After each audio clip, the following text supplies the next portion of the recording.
தன்னுடைய பொண்ணுக்கும் திவ்யா சத்யராஜ் அவர்களுக்கும் ஏதாவது ஒரு பதவி கிடைக்கும்னு ஆசைப்பட்டாங்க. பட் இங்கே வெற்றிங்கிறது பெறாதனால அது ஒரு பெரிய மைனஸாக போச்சு.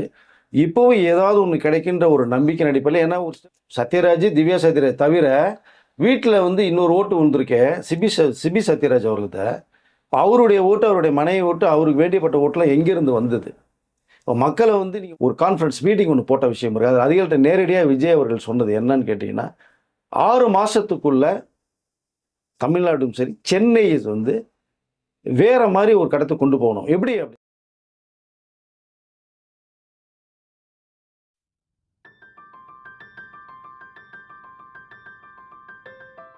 வணக்கம். சத்யராஜ் கண் கலங்கினார், சிபிராஜ் போட்டு மொத்துன்னு மொத்திட்டார் அப்படின்றாங்க.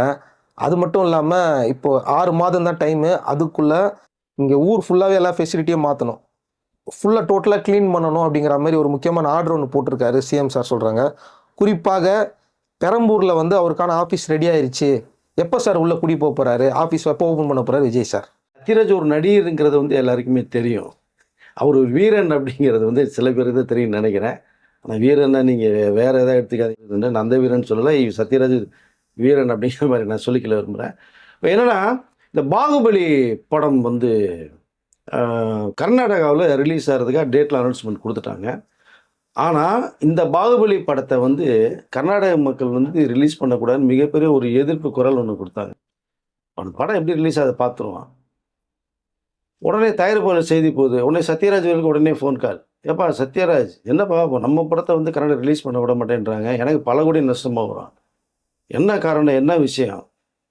எனக்கு அதெல்லாம் தெரியாத படம் ரிலீஸ் ஆகுன்னு. இந்த பிரச்சனை ஒன்றால் வருது, நீ முடிவு பண்ணிக்கின்ற மாதிரி தவிர சத்யராஜ் ஒரு ஷாக்காரு. ஆஹா, இது அப்படியே அமுகி போகுன்னு பார்த்தோம்னா பூதாரமாக கிளப்பிட்டாங்களே. இது எப்போனாலும் இந்த பிரச்சனை வருங்கிறது அவருக்கு தெரியும்.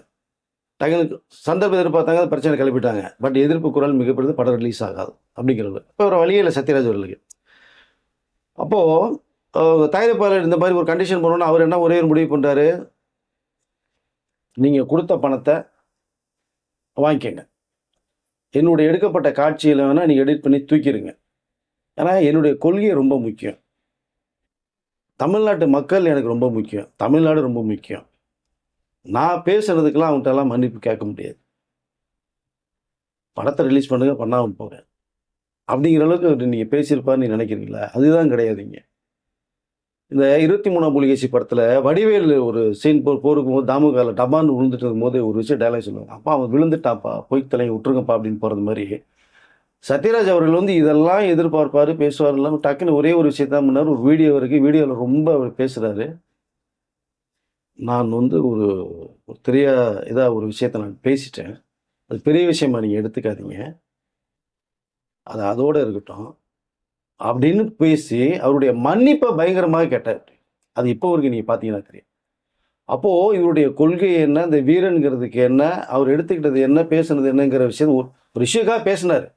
பட் அங்கே எதிர்ப்பு குரல் கொடுத்தோன்னா இவருடைய சுயநலத்துக்காக தபார்னு வந்து விழுந்துட்டு ஒரு மன்னிப்பு கடிதத்தை கொடுத்து, அது பணம்ங்கிறத ஒரு விஷயம் ஒன்று இருக்குது. ஏன்னா அவர் இப்போ வந்து இப்போ பிடிச்ச ஒன்றால் பெரிய நஷ்டமாச்சு. ஏன்னா கர்நாடகாவில் வந்து ஒரு 15 கோடி ரூபா, இல்லை 15 கோடி கேட்டால் என்ன பண்ணுவீங்க நீங்கள்? அது கொடுத்து தான் ஆகணும்.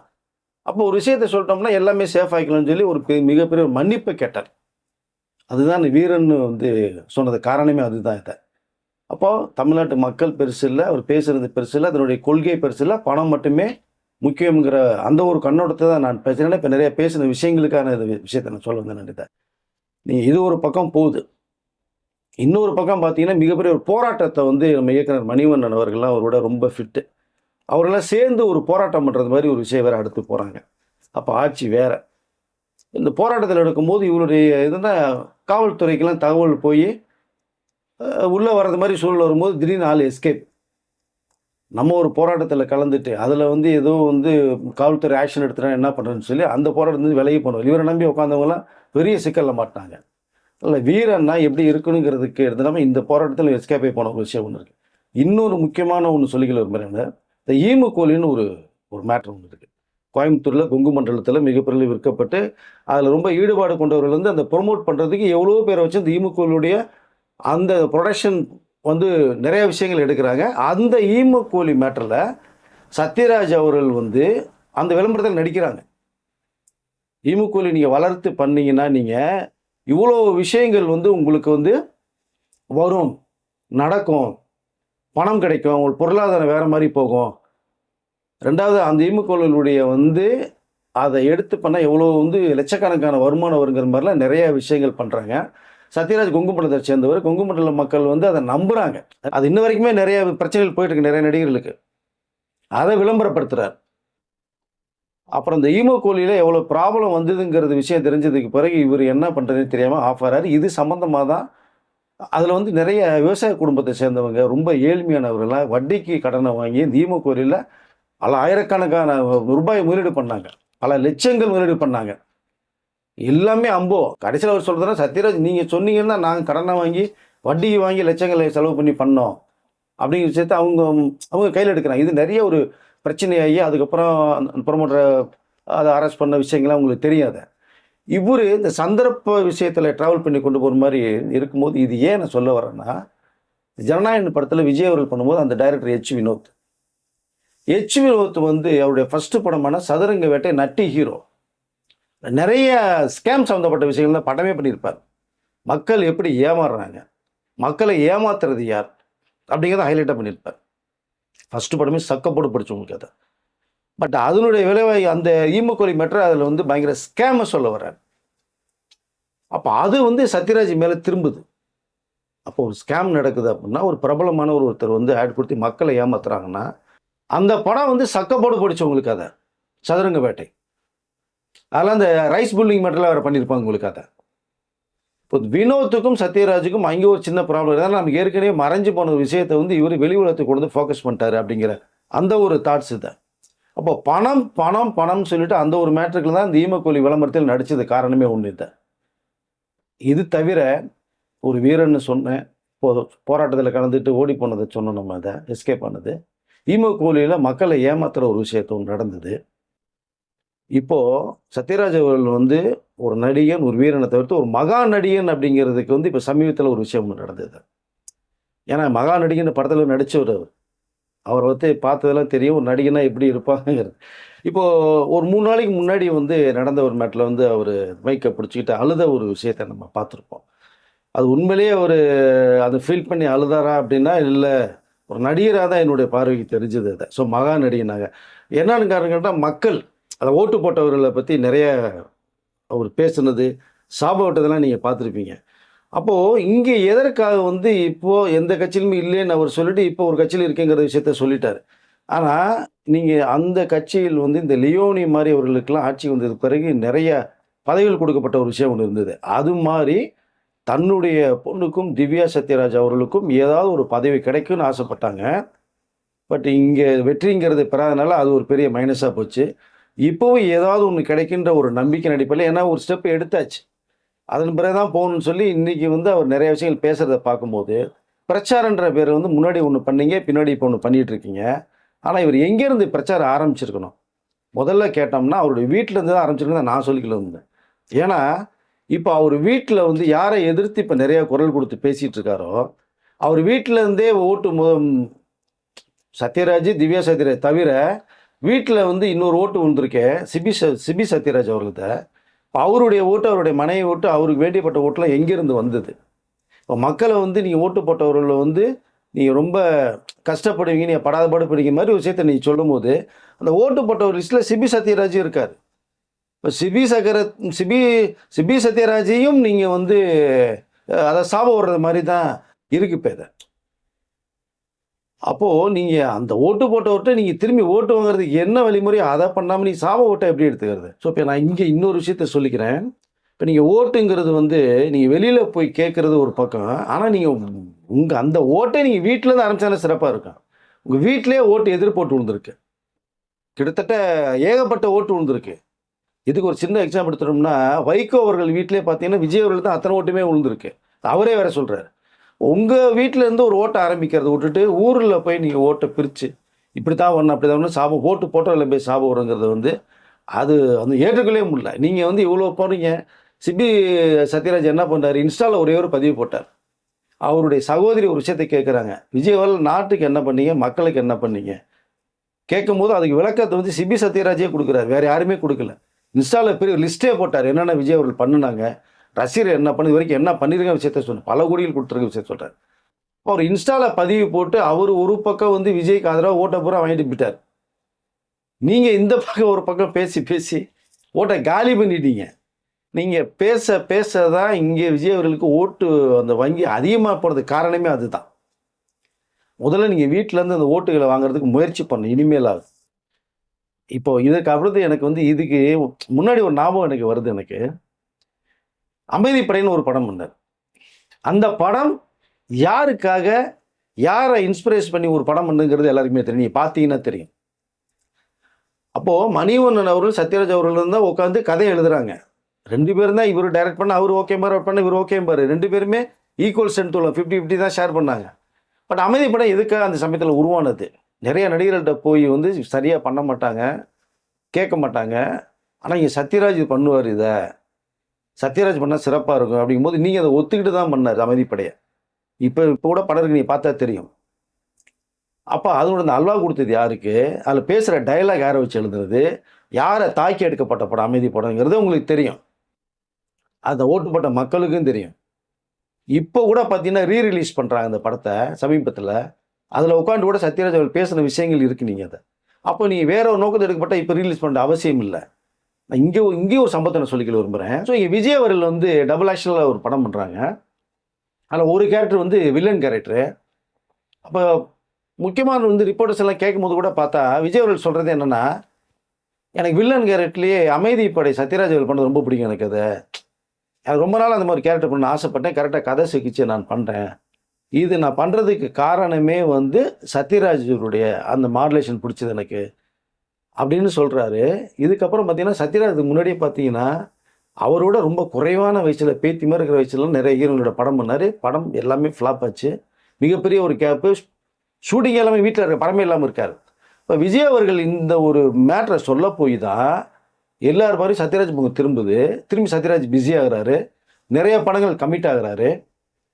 அதுக்கப்புறம் பார்த்தீங்கன்னா விஜய் அவர்களுடைய ஒரு 3 படம் பண்ணுறாரு.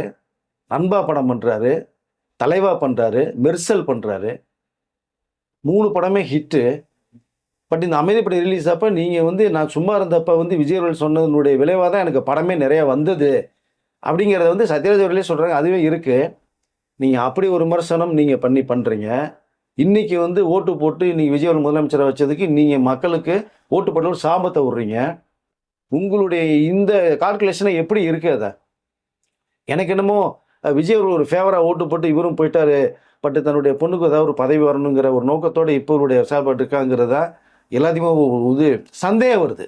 அதுதான் நம்ம வந்து சத்யராஜ் நடிகன் மட்டும் இல்லை, ஒரு மகா நடிகன் அப்படின்னு விஷயத்தை நம்ம சொல்கிறது.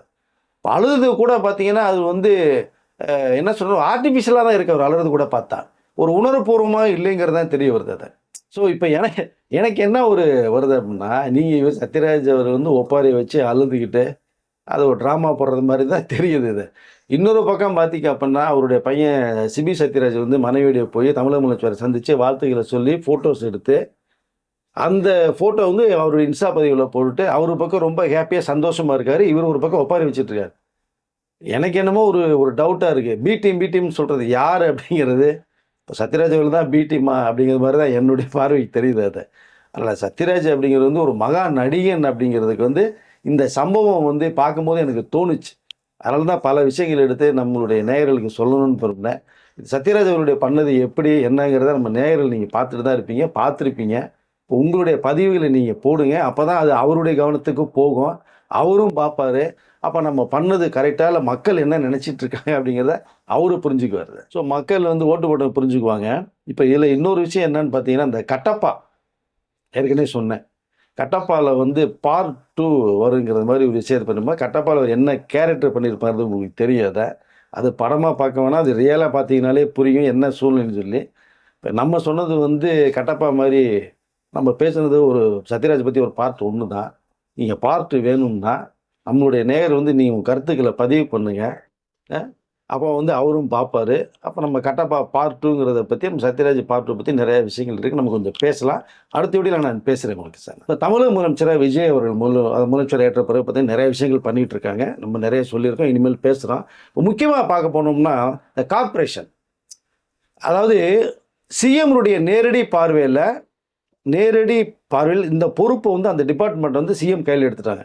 காவல்துறை எப்படி சிஎம் கையில் இருக்கோ இந்த துறையும் எடுத்துறாங்க. காரணம் கேட்டிங்கன்னா வெளிநாட்டிலேருந்து வந்து முதலீடு பண்ணவர்கள் சென்னையை தான் ஹைலைட்டாக பார்ப்பாங்க. ஏன்னா ஹெட் குவார்ட்டர்ஸ் அது சிறப்பாக இருக்கணும், பார்க்குறது வெளிநாடு மாதிரி இருக்கணும், ஒரு சிங்கப்பூர், மலேசியா, துபாய் மாதிரி இருக்குன்ற அந்த நோக்கத்தில் தான் இந்த துறையை கையில் எடுத்துகிட்டு இப்போ நிறைய அந்த கார்பரேஷனுடைய நிர்வாக அதிகாரிகளிலிருந்து ஊழியிலிருந்து கூப்பிட்டு ஒரு கான்ஃபரன்ஸ் மீட்டிங் ஒன்று போட்ட விஷயம் இருக்குது. அது அதிகாரிகிட்ட நேரடியாக விஜய் அவர்கள் சொன்னது என்னன்னு கேட்டிங்கன்னா 6 மாதத்துக்குள்ள தமிழ்நாடும் சரி சென்னையை வந்து வேற மாதிரி ஒரு கடத்தை கொண்டு போகணும். எப்படி அப்படின்னா நீங்கள் வந்து இந்த அது எல்லா இடத்தையும் இந்த குப்பை போடுறது, இந்த ட்ரைனேஜ் ப்ராப்ளம், மழை வந்ததுன்னா அந்த சாக்கடை தண்ணியோட ஊருக்குள்ளே வருது, வீட்டுக்குள்ளே வர்றது, இந்த தூர் வாடுற பணி, குப்பையில் வந்து ஸ்ட்ரீட்டில் ஒன்று கூட இருக்கக்கூடாது, ரோடு கிளியராக இருக்கணும், புது ரோடு போடணும், கான்ட்ராக்ட் கொடுக்கணுன்ட்டு நேரடியாக பிரச்சனை, 10 பிசா லஞ்சம் யாரும் வாங்கக்கூடாது, 100 ரூபானா 100 ரூபாய்க்கு வேலை செய்யணும் அவங்க, இந்த ஒரு அளவுப்படுத்தணும். ரெண்டாவது பார்த்தீங்கன்னா இந்த டபுள் வே ரோடில் போது சென்ட்ரி பார்க்கெட் ஒரு சிமெண்ட் கல்லை மட்டும் போட்டு போயிடுவாங்க.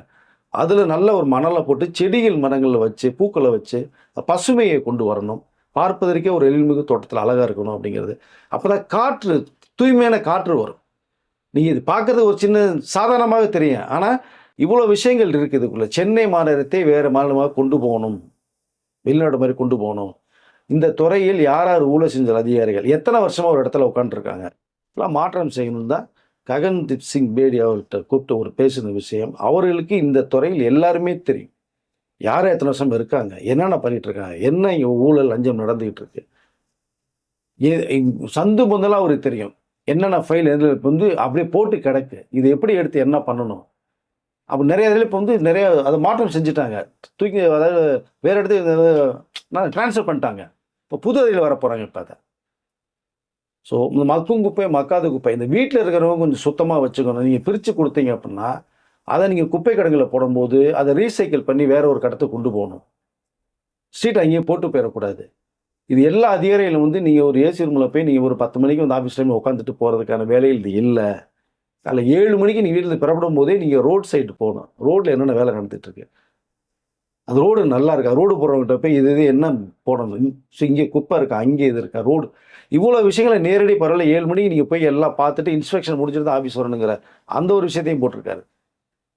நீங்கள் வந்து போகிறது ஒரு பக்கம், இதில் இன்னொரு சிறப்பு என்னென்னா தமிழக முதலமைச்சர் திடீர் விசிட் அடிக்கிற மாதிரி ஒரு சூழ்நிலை இருக்குங்கிற தகவலும் இப்போ வந்திருக்கு. அதை நான் நேரடி பார்வையில் ஆய்வு நடத்துவேன், திடீர்னு நான் வருவேன் அப்படிங்கிறதையும் சொல்லியிருக்காரு. அதை அப்போ இந்த சென்னை மாநகரத்தை வெளிநாடு மாதிரி மாற்றணும் அப்படிங்கிற ஒரு குறிக்கோள், கார்பரேஷன் லிமிட்டு, அதான் முக்கியமாக தண்ணீர் வசதி, ஸோ இந்த மின்சார வெட்டு, இந்த ஈவியில் நடக்கிற விஷயம், இதெல்லாம் சுத்தமாக இருந்தால் வீடு சுத்தமாக இருந்தால் நாடு சுத்தமாக இருக்கும். இப்போ நாட்டை சுத்தமாக்க வேண்டிய வேலை வந்து நம்ம கையில் தான் இருக்குது அப்படிங்கிறத விஜய் ஒரு நேரடியாக அதிகாரிகளை கூப்பிட்டு பேசின ஒரு விஷயம். இது வந்து செயல்பட்டு 6 மாதத்துக்குள்ளே நீங்கள் இப்போ இருக்கிற சென்னையே இதுலேருந்து என்றைக்கு 6 மாதத்துக்குள்ளே வேறு மாதிரி இருக்கும் அப்படிங்கிறத கூப்பிட்டு ஸ்ட்ரிக்டாக ஒரு ஆர்டர் போட்ட ஒரு விஷயம் இருக்குது. அது நோக்கி இப்போ வேலைகள் ஆரம்பிச்சுக்கிட்டு இருக்கு, அது சிறப்பாக போயிட்டுருக்கு சார் இப்போ. ஸோ இப்போ இது ஒரு புறம் இருக்க, இப்போது தமிழக முதலமைச்சருடைய இந்த சட்டமன்ற அதாவது ஆஃபீஸ் ஒன்று அலுவலகம் இருக்குது உங்களுக்கு, எம்எல்ஏ ஆஃபீஸ் ஒன்று தான், அது பெரம்பூரில் வந்து இப்போது அதனுடைய இந்த ரெனோவேஷன் ஃபுல்லாக பண்ணிகிட்ருக்காத. ஒவ்வொரு தொகுதிக்கும் சட்டமன்ற அலுவலகம் இருக்கு. இப்போ ஆக்சுவலாக இவர் தமிழ்நாடு முதலமைச்சர் கூட பெரம்பூர் தொகுதிக்கு மாதத்துக்கு ஒரு தடவை போகிறேன்னு சொல்லியிருக்காரு அவர். அந்த வேலைகள் அவர் தகுந்தது மாதிரி இந்த ரூம் செட்டப்பு, அதை விசிட்டர்ஸ் வந்தாங்கன்னா எங்கே உட்கார்றது போகிறது, ஏன்னா இவர் மாதத்துக்கு ஒரு தான் இப்போ உட்கார போகிறார். இப்போ அது இன்னொரு 10 நாள் அந்த வேலை முடிய போகுது. இப்போ அந்த தொகுதி மக்களே ரொம்ப பரபரப்பாக வந்து முதலமைச்சர் கூடிய இடம் அப்படின்னு சொல்லி அதை சுற்றி வர ஆரம்பிச்சிட்டாங்க. இப்போ நிறைய பேர் அதை டூரிஸ்ட் பிளேஸ் மாதிரி ஆகிப்போச்சு. இப்போ பெரம்பலூர் இப்போவே போக ஆரம்பிச்சிட்டாங்க. இப்போ விஜய் அவர்கள் போய் இங்கே உட்காரும்போது வாரத்துக்கு ஒரு முறையோ மாதத்துக்கு ஒரு முறை உட்காரும்போது எப்படி இருக்கும்ல, அங்கே மக்கள் சந்திப்பேரை பார்க்க போகிறாரு. கட்சியினுடைய நிர்வாகம் கட்சியினுடைய சம்மந்தப்பட்டவர்கள் வர்றது ஃபுல்லாக அதை பனையூரில் வச்சுக்கிறாங்க. இங்கே பெரம்பூரில் இந்த பெரம்பூர் தொகுதி மக்கள் மட்டுமே அவர் சந்திக்கிறாரு.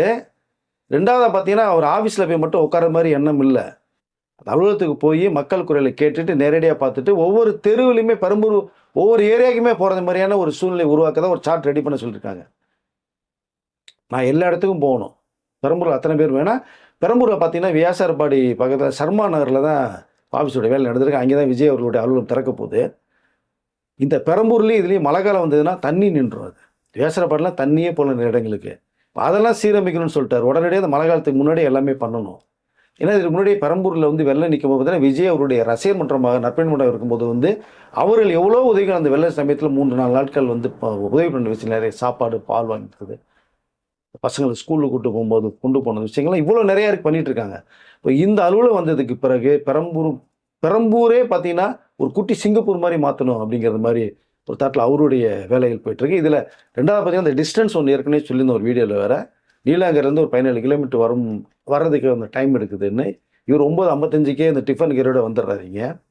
இப்போ இங்கே தலைமைச் செயலர் அலுவலகத்துக்கு நான் ஒரு விஷயமா போயிருக்கும்போது கேட்டால் 11 மணிக்கு 12 மணிக்கு தான் வருவாங்க, 4 மணிக்கு கையெழுத்து போட்டு 4 மணிக்கு போயிடுவாங்க. இந்த பெஞ்சில் யார் இருக்கா டிஸ்கில் இருக்கா என்றது தெரியாது. 4 மணி மேலே போயிடுறத பார்க்கும்போது இப்போ பார்த்தா 9:30 மணிக்கே எல்லா கிட்ட 5000க்கு மேற்பட்ட ஊழியர்கள் இருக்கா தலைமைச் செயலகத்தில். அத்தனை பேர் வந்துடுறாங்க. அந்த 5:30 மணிக்கு டியூட்டி முடிச்சோன்னே தான் வெளில போகிறாங்க.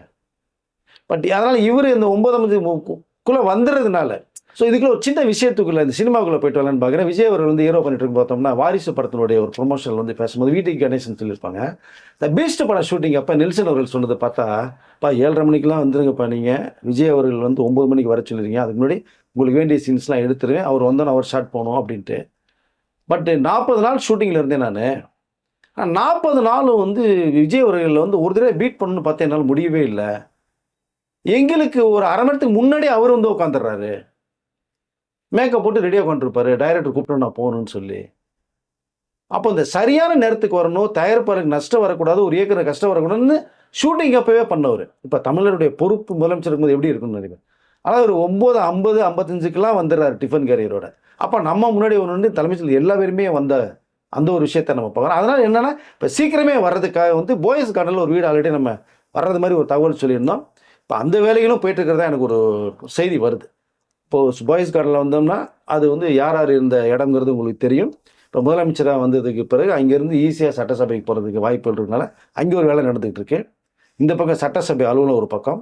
இங்கே எனக்கு தெரிஞ்சு இன்னொரு ஞாபகத்தையும் சொல்லிக்கலாம்னு விரும்புகிறேன். நான் தமிழகத்தின் முதலமைச்சராக மக்கள் தலைவர் எம்ஜிஆர் அவர்கள் இருக்கும்போது பார்த்தீங்கன்னா ராமாபுரத்துலேருந்து இங்கே போகிறதுக்கு ரொம்ப டிஸ்டன்ஸ் ஆகுது, ரொம்ப தூரம்னு சொல்லிட்டு டீனரில் வந்து ஆர்காட் ஸ்ட்ரீட் ஒன்று இருக்குது. நீங்கள் இப்போவும் இருக்குது, எம்ஜிஆருடைய நினைவு இல்லமாக அதை மாற்ற ஸ்ட்ரீட். அவருடைய யூஸ் பண்ண கார்லாம் இருக்குது, 477 கார்லாம், அவருடைய போட்ட கண்ணாடி ட்ரெஸ் எல்லாமே இப்போ டூரிஸ்ட் பிளேஸ் நீங்கள் போய் பார்க்கலாம். அந்த அலுவலகத்துக்கு வந்து அவர்கள் வந்து ஃபைல் பார்க்குறதுக்கு இங்கே வருவாங்க. லிஃப்ட் ஒன்று இருக்குது. அங்கே தான் செல்வி ஜெயலலிதா அவர்கள் வந்து கட்சியில் வர்றதுக்கு முன்னாடி அவர்கள் இங்கே அலுவலகத்துக்கு வருவாங்க. அந்த அரசியல் அனுபவம் அங்கே தான் அவர்களுக்கு வந்து வந்ததே.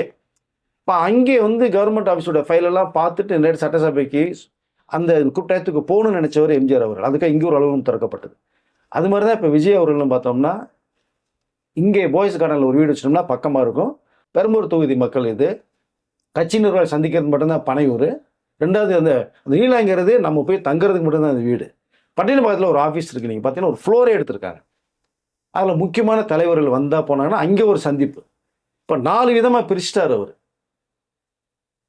எல்லாத்தையுமே ஈஸியாக போகணும், நம்ம கரெக்டாக இருந்தால் தான் ஊழியர்கள் கரெக்டாக இருப்பான்னு சொல்லி அவருடைய செயல்பாடு. இப்போ அவரே சொன்ன விஷயம் தான், எனக்கு எந்த வேலையும் இல்லை, நான் சும்மா தான் இருக்கேன், உங்களுக்கு சேவை செய்கிறது தான் நான் இருக்கேன்னு சொல்லிட்டு அவருடைய வேலைப்பாட்டில் போயிட்டுருக்கு. இப்போ இந்த பெரம்பூர் தொகுதி அதனுடைய சட்டமன்றம் அந்த திறப்பு விழாவும் ஒரு மிக பிரம்மாண்டமான ஒரு விழாவாக பண்ணுறதுக்காக டிவிகே தொண்டர்கள் ரெடி ஆகிட்டு இருக்காங்க, கட்சி நிர்வாகிகள் போயிட்டுருக்காங்க. பெரம்பூர் தொகுதி மக்களுக்கு மிகப்பெரிய வரப்பிரசாதமாக இருக்கும். உங்கள் தொகுதிக்கு மாதம் வரப்போகிறாரு, திடீர்னு தெருவுக்குள்ள வந்து உங்களை சந்திக்க போகிறாரு அப்படிங்கிற செய்தி எனக்கு வந்துருக்கு. Okay sir. ஏற்கனவே முதல்வர் வந்து பார்த்தீங்கன்னா நிறைய இடங்களுக்கு போகிறாரு, ஆனால் இவர் தான் சிஎம் தெரியாத அளவுக்கு வந்து ஒரு அடிக்கடி போகிறாரு, நிறைய இடங்களுக்கு போயிட்டு வராரு அப்படிங்கிற மாதிரி ஒரு நியூஸ் வருது. அதுக்கப்புறமா தான் சில அதிரடி நடவடிக்கைகள் எடுக்கன்னு சொல்கிறாங்க. இப்போ இந்த வீடியோவில் எல்லாரும் கட்டப்பாக பார்ட் 1 பார்த்துருப்பீங்க. பார்ட் 2 வேணும்னா கீழே கமெண்ட் செக்ஷனில் போடுங்க, அதுவும் வரும். அடுத்த வீடியோவில் சந்திக்கலாம் சார். நன்றி சார்.